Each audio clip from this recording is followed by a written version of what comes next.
Welcome back to Kaulignation, your one-stop shop for all things Kaulig Racing, Dingernation, SVGNation, Nation, even NASCAR Nation now, and so much more.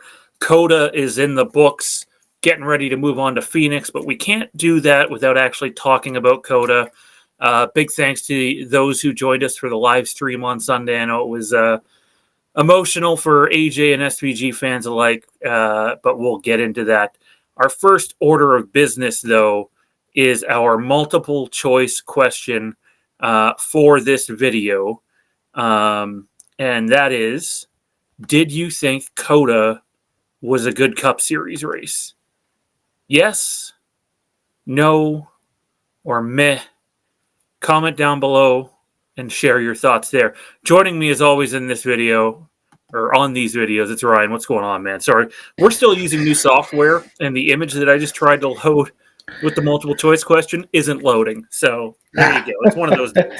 It is. Well, I'm glad to be here, as always. I guess I'm bitterly disappointed more than anything. I think both AJ and SVG had real opportunities to win on Sunday, and halfway through that race I felt like they were in prime position to do so, and for a myriad of reasons it just fell apart for both drivers. So I'm glad we're moving on. It's disappointing after two speedways and a road course to not have better results, truthfully, Sean, but I guess the real season starts now.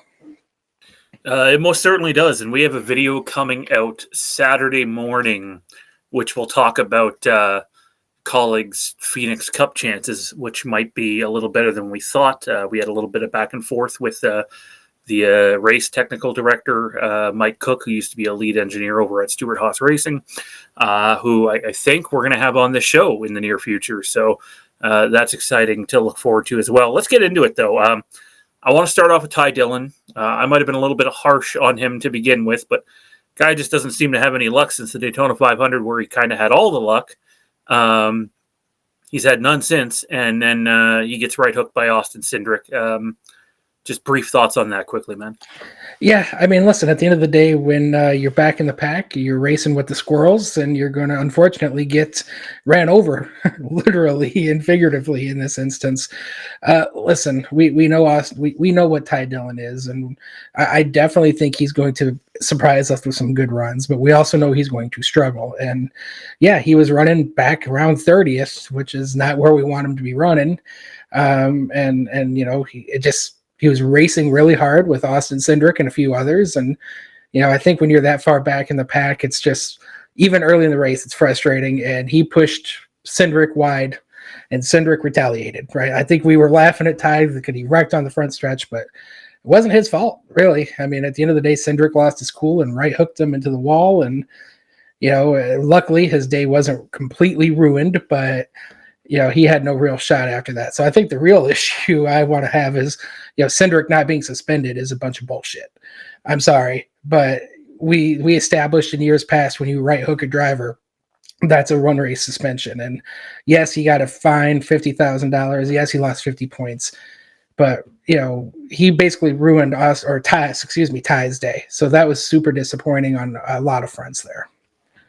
Yeah, Chris Rice spoke this morning about it on Sirius XM, and I guess one of the reasons for the no suspension was the apparent lack of damage to the car, which Mr. Rice scoffed at, because apparently there was over $100,000 in damages to the car. So just wild. But let's move on here.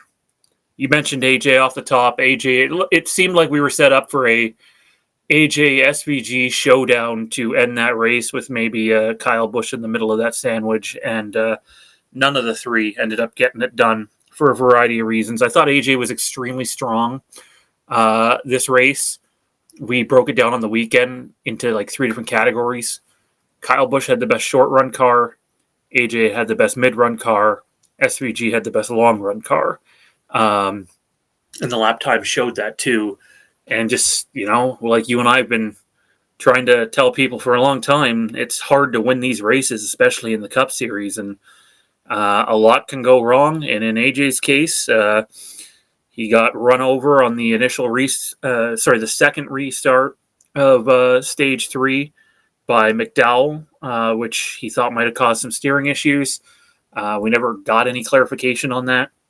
And then he also dealt with Chase Briscoe, who would not get out of his way, was clearly the slower car. And AJ ended up moving him, putting the bumper to him. And probably for the next 2 laps, it was clear as day Chase Briscoe tried to wreck AJ. Not bump him, tried to wreck him multiple times.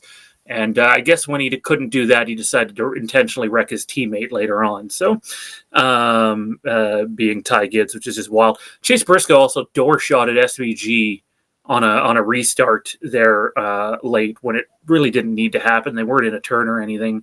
I think Chase Briscoe's a good guy, but and sometimes there's racing incidents, and then sometimes you're just not as talented as the other guys around you, despite being in better equipment. And this was a case of that. I'm still not over how COTA ended, man. AJ and SVG both deserve better. Yeah, I mean, at the end of the day, on the restart, their second restart of stage 3, AJ was outside row 1, SVG was inside row 2. We were commenting at the time, Michael McDowell in particular, who stayed out at the end of stage 3, was on 20-lap older tires. We saw the tire wear, how much that played a factor in the race all weekend long. We knew he was going to be out to lunch. He wasn't going to be able to get the restart. And I think we saw that, right? That, I don't necessarily think he intentionally got into AJ. I just don't think with his tires he was able to get stopped as quickly as the other cars around him and gave AJ a bump. And listen, whether it broke, I won't say broke, whether it damaged his rear end or not, bent a toe link or not, it could have also loosened the wheel that we now know was the major cause of AJ's fall at the end of the race, that they were coming off that pit stop, and that bump might have jostled the lug nut loose just enough to cause some issues. So who knows? At the end of the day, we got ran into. It caused us not only to, I think, have issues later in the race, but he went from running second all the way down to running 7th, where he was dealing with Chase Briscoe. And you're right, AJ and the cars directly behind him were significantly faster than Chase. We saw that in lap time. By the time AJ eventually got around him, he was 7 or 8 seconds behind the car in front of him, which I think was William Byron. And by the time he cleared Briscoe, within a couple laps, he was 5-6 seconds ahead. So I understand racing hard. You're racing for position, especially in stage 3. I actually have no issue with the way Briscoe raced AJ.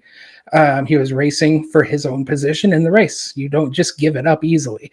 So I have no issue with that. But he definitely, I agree, tried to retaliate and failed miserably. So that was frustrating from Briscoe's perspective.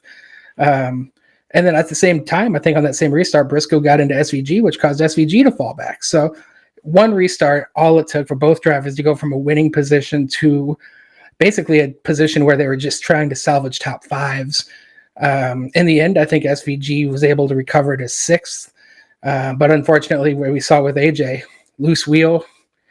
Yeah, in the end, if that was the cause of the issue they had, falling from 5th to 30th in the last handful of laps was just literally soul crushing to watch in real time. Really, really hampered, I think, a day that we were both really excited about.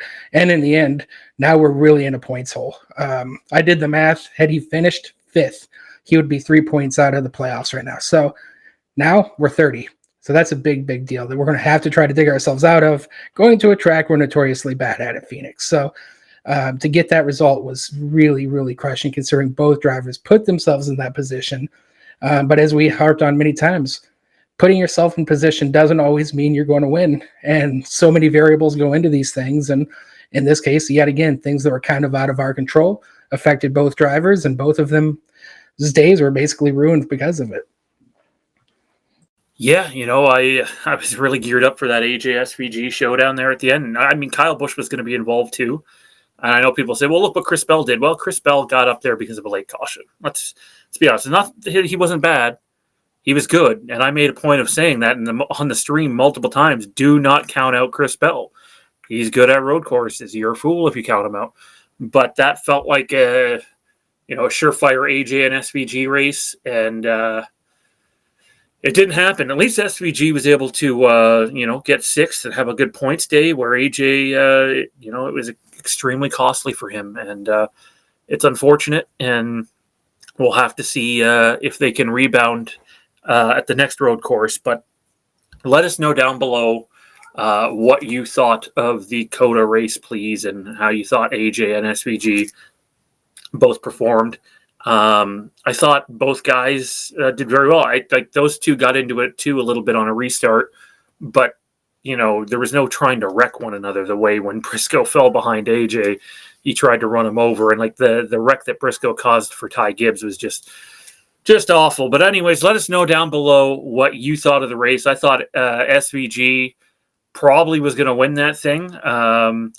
And AJ was probably the only guy that had anything for him. Maybe Kyle Busch, but Kyle Busch went away after the short run. Again, share your thoughts down below. Like, comment, subscribe, turn notifications to all.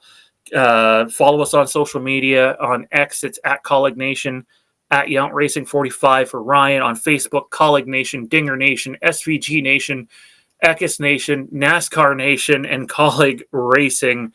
We'll see you in the next video.